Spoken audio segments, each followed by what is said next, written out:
let me pause you there. I want to bring in Tom Winter. He's one of our chief investigative reporters.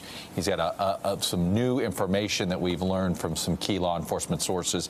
Tom Winter, what do you got for me, man? So, Chuck, here's what we know. We know that there are now 8 people confirmed dead as a result of what appears to be a terrorist attack in lower Manhattan along the west side of Manhattan.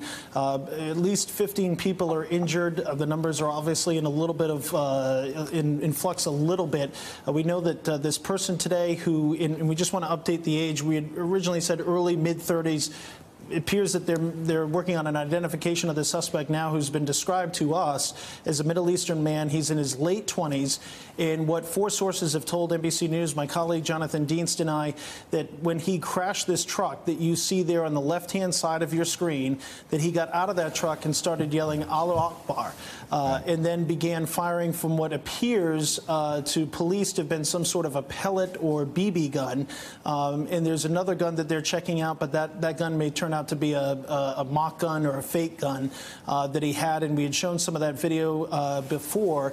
And so right now, police just had a briefing with all of New York City's top law enforcement and government officials, with the governor of New York, Andrew Cuomo, and we know that the FBI's Joint Terrorism Task Force is directly involved in this. Separately, we've heard from Joe Valaket, who works with us in the investigative unit, that the FBI will be a major part of this briefing that you see in the lower right-hand corner of your screen at One Police Plaza. That's the headquarters of the NYPD, and the fact that the briefing is occurring there, the fact that the comments that this suspect allegedly made, who's currently in the hospital, this is right now a very serious police investigation.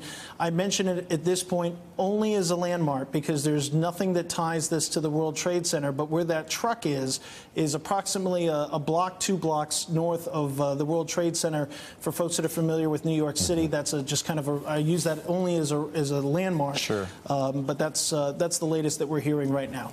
All right, Tom Winter on top of this for us. Tom, thanks very much. Hey there, I'm Chris Hayes from MSNBC. Thanks for watching MSNBC on YouTube. If you want to keep up to date with the videos we're putting out, you can click subscribe just below me or click over on this list to see lots of other great videos.